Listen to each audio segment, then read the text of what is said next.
Okay, last 4 questions कर लो अगर आता है तो, otherwise I will explain.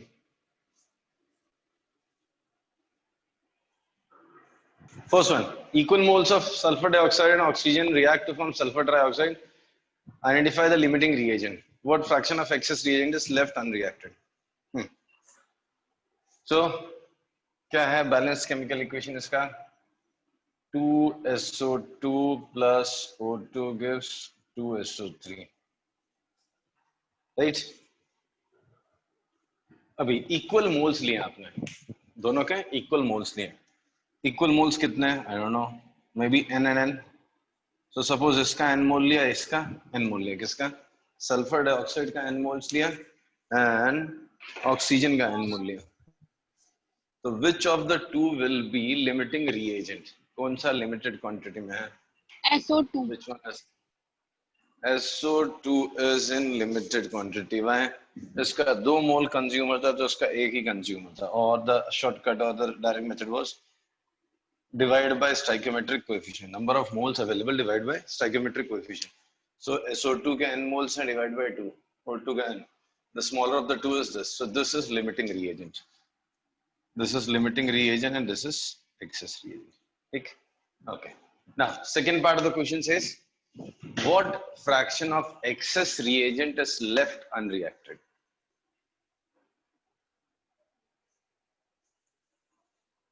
Limiting reagent तो कंज्यूम हो जाएगा, एक्सेस रिएजेंट का कितना फ्रैक्शन बचेगा?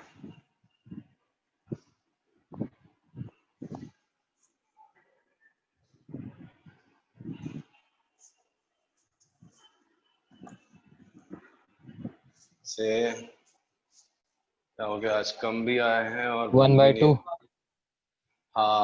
half of it will be left and half of it will react. कैसे? See, आपने इसका n मोल लिया, इसका n मोल लिया. ओके, इसका n मोल पूरा कंज्यूम हो गया, इसका n मोल इसके n/2 के साथ रिएक्ट करेगा तो इसका n/2 मोल्स बच गया. बोलो चिन्मय, आ रहा है समझ में? हाँ सर. So n/2 मोल्स इसका कंज्यूम हो गया, इसका n मोल्स गया, इसका n/2 मोल्स गया. ऑब्वियसली इसके n मोल्स फॉर्म हो गए. So what is left? Balance क्या हो गया लास्ट में?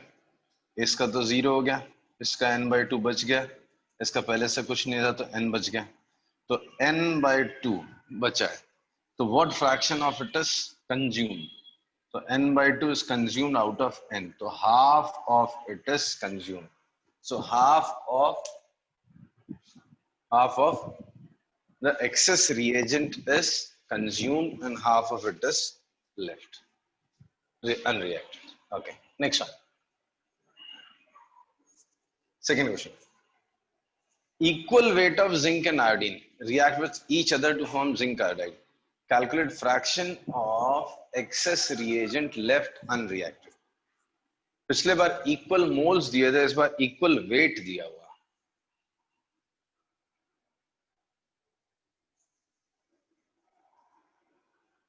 ट्राई करो, टेक 2 मिनट्स. सॉल्व नहीं आता तो I will solve on board.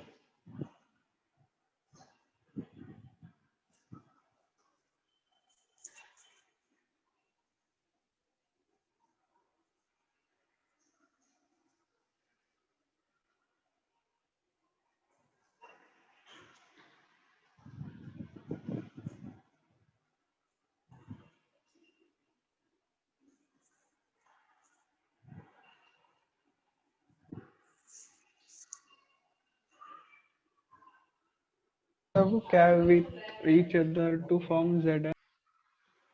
Zinc iodide Zn(I2). ये था ना बैलेंस केमिकल इक्वेशन का. Zn plus I2 gives zinc iodide.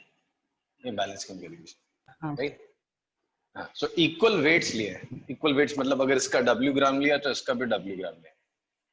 Both मतलब weights are equal. In the previous example we have taken equal moles. This time we have taken equal weights.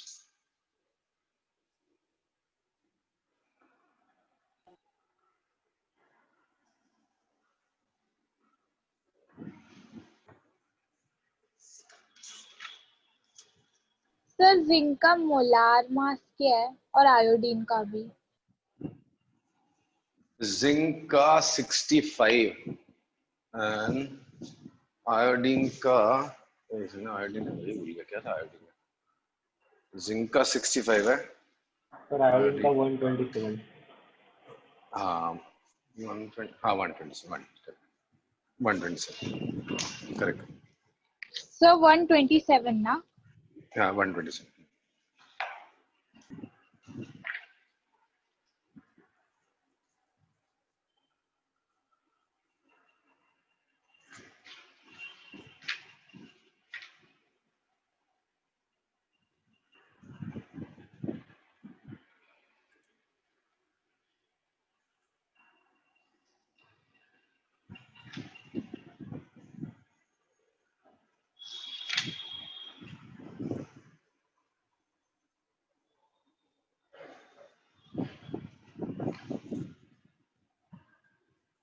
तो कौन सा limiting reagent है? Sir शायद ये zinc. 65 obviously zinc नहीं है ये। मतलब नंबर ऑफ मोल्स किसके कम लिया आपने? इसका कम लिया ना कंपैरेटिवली। ये कितना 127 का डबल 254। तो इसके कितने मोल्स लिए जिंक के आपने? W/65। और इसके कितने मोल्स दिए आपने? W/254। तो किसके कम मोल्स लिए आपने? हाँ सर आयोडीन। आयोडीन के। हाँ स्टोइकियोमेट्रिक कोएफिशिएंट दोनों का तो सेम ही है, ये /1/1। तो ये कौन सा छोटी वैल्यू है? ये तो ये आपका लिमिटिंग रिएजेंट है, ये आपका एक्सेस रिएजेंट है।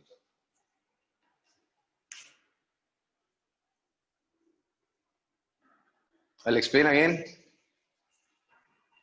No sir. दोनों के इक्वल वेट्स ले रखे आपने, तो दोनों के नंबर ऑफ मोल्स कंपेयर देखो, स्टोइकियोमेट्रिक कोएफिशिएंट से डिवाइड करो and then check which of them is smaller. तो जो स्मॉलर है उसको वो लिमिटिंग रिएजेंट हो गया।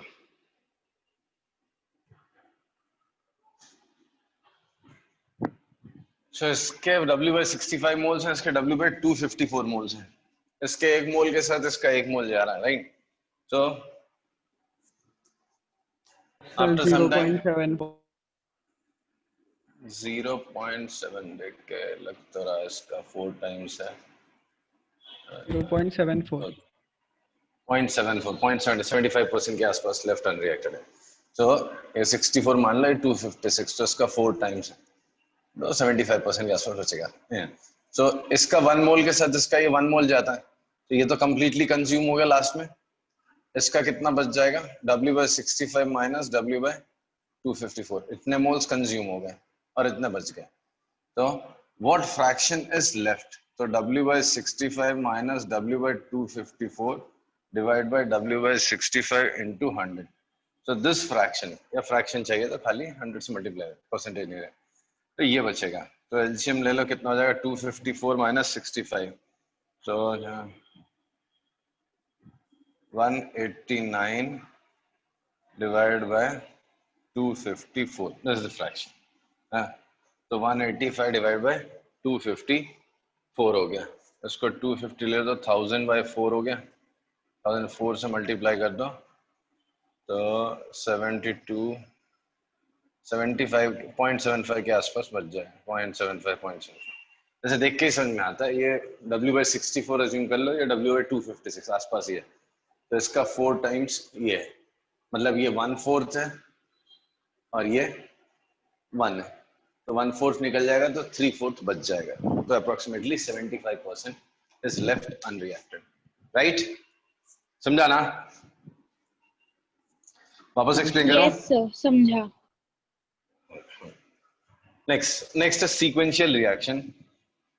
Last 2 question. सीक्वेंशियल रिएक्शन क्या होता है? सी 2 रिएक्शंस आते हैं। पहले ये रिएक्शन होगा, ठीक? इसमें A and B are reactants and C is product. इसके फॉलोड दूसरा एक रिएक्शन है। Following to this there is another reaction where C and a third element D, या third reactant D. So C and D will be reacting to form E, right? तो पहले ये reaction start होगा, उसके पीछे पीछे ये रिएक्शन स्टार्ट होगा, तो उसको बोलते हैं सीक्वेंशियल रिएक्शन। राइट। तो ये सीक्वेंशियल रिएक्शन का डेटा दिया हुआ है, दो बैलेंस केमिकल इक्वेशन दे रखे हैं, A + 2B = 2C and 4C + 3D = 2E. 5 moles of each A and B are taken. Find maximum amount of E that can be formed in sequential reaction. A और B दोनों के 5-5 मोल लिया आपने, तो इस हिसाब से मैक्सिमम अमाउंट ऑफ E कितना फॉर्म हो सकता है?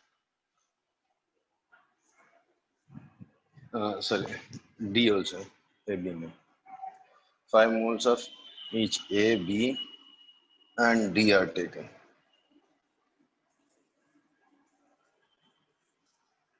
Five moles of each A, B and D are taken. Find maximum amount of E that can be formed in sequential reaction.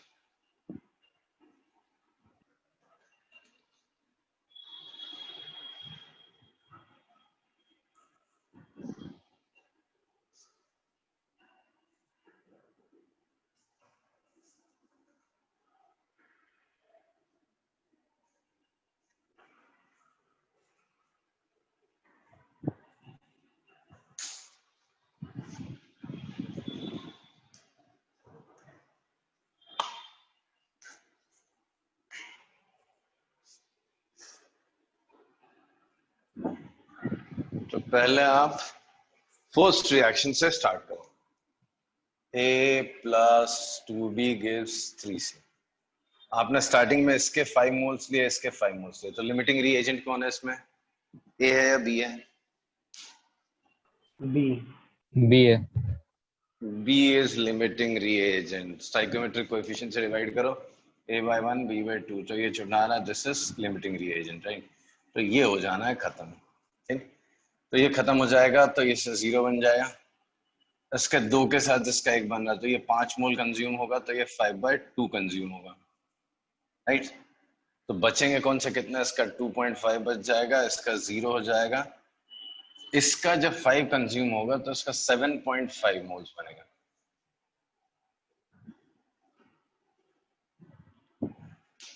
वापस एक्सप्लेन करूं? हाँ sir. A, 2B and 3C, ठीक है। Limiting reagent कौन है? B है, ये तो कंज्यूम हो जाएगा, ठीक है। लिमिटिंग रिएजेंट कंज्यूम हो जाता है ना, एक से सब बच जाएंगे और ये जो प्रोडक्ट है वो बचना। तो रिलेशन क्या होगा? मतलब मोलर रिलेशन क्या होगा इनका? Number of moles of A consume bye 1 is equal to number of moles by B consumed by 2 is equal to number of moles of C formed by 3. तो इसके 5 मोल कंज्यूम है तो 5/2 हो गया, तो A के कितने मोल्स कंज्यूम हुए? 2.5, और C के कितने मोल्स फॉर्म हुए? 3/2 ऑफ 5, तो 7.5 मोल्स बने, ठीक है। तो at the end of this reaction क्या बचने वाला है? देखो, ये तो पूरा कंज्यूम हो जाएगा, इसका 2.5 कंज्यूम होगा और इसका 7.5 बनेगा। Yes sir. एंड में आपको इस रिएक्शन के एंड में इसके 2.5 मोल्स दिखेंगे, इसके 0 मोल्स दिखेंगे, इसके 7.5। Now move to next. अभी आपके पास सेकंड इक्वेशन में जाएंगे, तो सेकंड इक्वेशन में 4C + 3D = 2E। C लगने वाला है, D लगने वाला है, तो C के कितने मोल्स हैं आपके पास वो देख लो, D के कितने मोल्स है वो देख लो, फिर देखो लिमिटिंग रिएजेंट कौन है, फिर उससे बनाओ E कितना बन रहा है।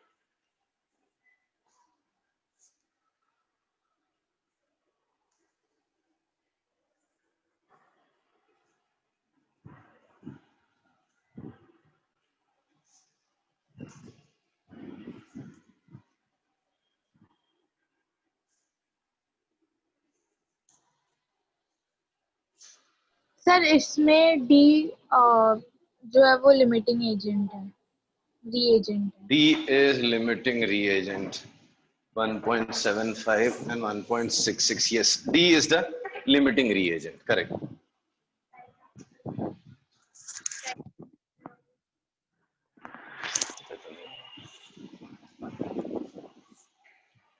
See, next reaction में 4C + 3D is 2E. तो C के 7.5 moles, D के 5 moles. So this by 4, this by 3. This is 1.67 and this is 1.75. तो ये obviously छोटा है, तो this is limiting reagent, नहीं? सो लिमिटिंग रिएजेंट है, इसके 5 मोल्स हैं वो कंज्यूम हो जाएंगे। अब सोचो आप, इसके 5 मोल जाएंगे तो इसके कितने बनेंगे आप देख लो, ई के कितने, क्योंकि अभी हमारा ई से मतलब है 3.75 3.5 by 3 into 2 नहीं 5 by 3 into 2 10 by 3.33 आएगा ना। देखो डी के कितने मोल्स कंज्यूम होने वाले हैं, ये लिमिटिंग रिएजेंट है तो ये तो खत्म हो जाएगा। और मोलर रिलेशनशिप क्या, number of moles of C by 4 is equal to number of moles of D by 3 number of moles of E found by 2। तो मेरा इंटरेस्ट इसमें था ना E में, कितना क्या पूछा था, amount of E that can be found, तो ये number of moles of E that can be found is 2 by 3 times of this, so 2 by 3 of 5 is 10 by 3, the number of moles of E that can be found is 10 by 3 3.33। वापस समझाऊं? हाँ sir. सी आपको step by जाना, sequential reaction है। Sequential reaction मतलब क्या होता है, आपने मोर देन 2 मतलब रिएक्शंस डाल दिए तो पहले 2 रिएक्टेंट्स मिला के एक प्रोडक्ट बन रहा है, फिर वो प्रोडक्ट और एक और रिएक्टेंट है वहां पे, वो दोनों मिला के कुछ और प्रोडक्ट बना रहे हैं, तो इसको बोलते हैं सीक्वेंशियल रिएक्शन। जब तक ये स्टार्ट होगा नहीं तब तक ये होगा नहीं, तो ये सीक्वेंस में पहले ये रिएक्शन आगे बढ़ेगा, फिर जैसे जैसे सी बनता जाएगा सी और डी मिला के कुछ नया प्रोडक्ट ई बनता जाएगा। ठीक है, तो आपने स्टार्टिंग से ही क्या लिया है, 5 moles of A B and D, तीनों के 5-5 मोल्स लिए हैं। हाँ, तो ई कितना फॉर्म होगा वो बताना। ठीक है, तो पहले एज्यूम कर लेते हैं हम लोग कि पहला रिएक्शन पूरा कंप्लीट होगा, उससे जब प्रोडक्ट बन जाएंगे तब नया रिएक्शन स्टार्ट होगा। तो a + 2b = 3c, तीनों के दोनों के 5-5 मोल्स लिए थे, दिस इज लिमिटिंग रिएजेंट, ये कंज्यूम हो जाएगा, राइट। बी पूरा कंज्यूम होगा तो उसके साथ साथ 2.5 ये कंज्यूम होगा और ये 7.5 फॉर्म होगा, एंड में इसके 2.5 बचेंगे, इसका 0 हो गया, इसका 7.5 बचा। अब चलते हैं नेक्स्ट स्टेप में। नेक्स्ट स्टेप में 4c + 3d = 2e है, इसके 7.5 मोल्स है टू स्टार्ट विद एंड इसके 5 मोल्स है, तो ये लिमिटिंग रिएजेंट होगी। तो number of moles of C by 4, number of moles of D by 3, number of moles of E by 2 हो गया। तो क्या बना, मेरे को E चाहिए था, ये तो पूरा कंज्यूम हो गया, तो 5 by 3 = Ne by 2, तो 5 2 are 10, 10 by 3 3.33 मोल्स बना E का। Okay, Yes, sir. Next and last.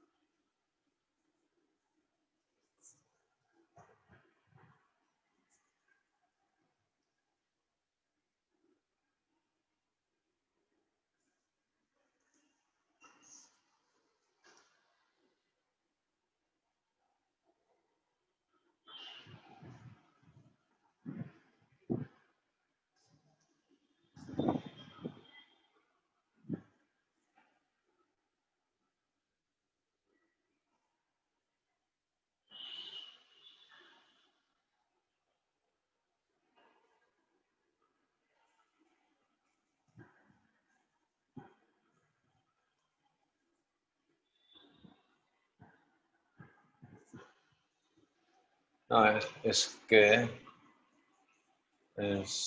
6 ले लो, इसके 12 ले लो, 12 ले लो, इसके 6 इसके 12 मोल्स ले लो। A का 6 मोल्स ले लो, B का 12 मोल्स ले लो। स्टेप 1 में A is a limiting reagent, step 2 में कौन होगा लिमिटिंग रिएजेंट वो सोचा। थोड़ा सा दिमाग लगाने वाली चीज है, सीक्वेंशियल रिएक्शन है, याद रखो, ये खत्म होगा वो स्टार्ट होगा। हो सकता है टेक्निकली क्वेश्चन करेक्ट ना हो। पहले स्टेप में क्या हुआ होगा, सी 2a + 3b = 3c, ठीक है। लेट अस अज्यूम 2 मतलब सॉरी इसका 6 मोल्स है, इसका 12 मोल्स है, 6 by 2 and 12 by 3, तो 3 आया, ये 4 आया, तो ये हो गया आपका लिमिटिंग रिएजेंट, राइट। तो रिएक्शन खत्म होते होते ये तो कंज्यूम हो जाएगा, ये कंज्यूम हो गया, तो इसके 6 मोल्स गए, इसके 6 मोल्स के साथ इसके कितने मोल्स जाएंगे, बी के 9 मोल्स, 9 मोल्स जाएंगे और इसके कितने मोल्स फॉर्म होंगे? इसके भी 9 moles.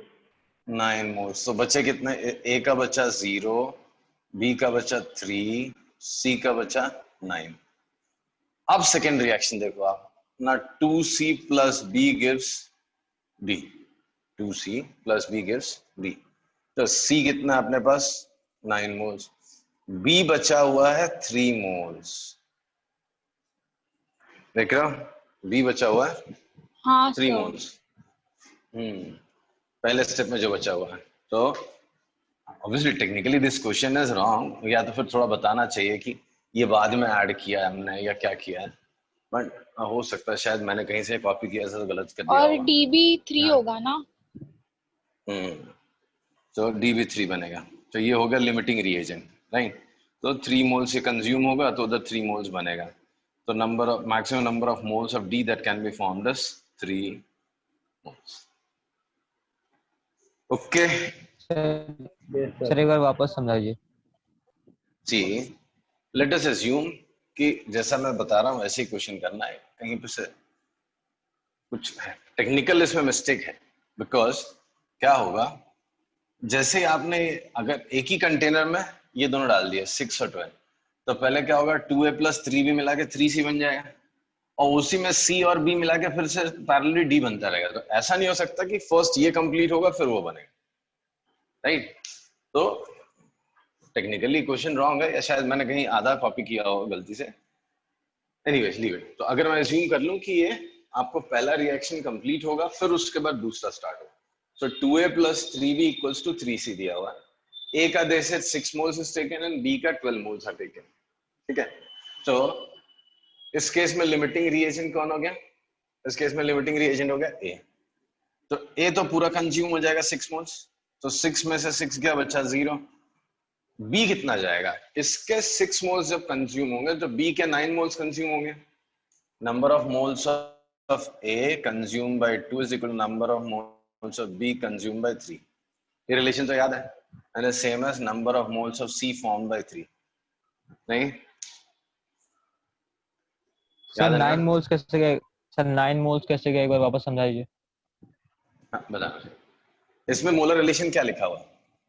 number of moles of A by 2 is same as number of moles by of B by 3, same as number of moles of C by 3। ये तो समझ में आ रहा है? ये रिएक्शन में स्टोइकियोमेट्री क्या बोल रहे हैं? number of moles of A by 2 is number of moles of B by 3 is same as number of moles of C formed by 3।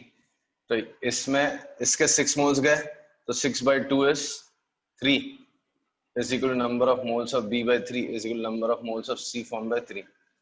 तो number of moles of B consumed is 3 3s are 9, तो इसके 9 moles consume हो गए। तो 12 moles लिए थे, 9 moles consume हो गए, तो बचे कितना? 3 मोल्स।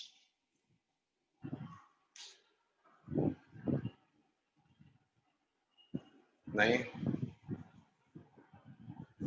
यस सर, समझ में आ गया। अब C के भी 9 मोल्स फॉर्म हो चुके थे। नाउ लेट अस अज्यूम कि ये खत्म होने के बाद ये शुरू होता है, जबकि ऐसा कुछ रियलिटी में होता नहीं है।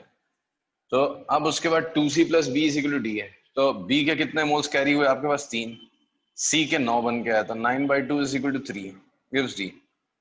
तो ये हो गया लिमिटिंग रिएजेंट। तो इसके 3 मोल्स कंज्यूम होंगे, इसके 3 मोल्स कंज्यूम होंगे, तो d के 3 मोल्स मैक्सिमम फॉर्म हो सकते हैं। तो maximum 3 moles of d can be form.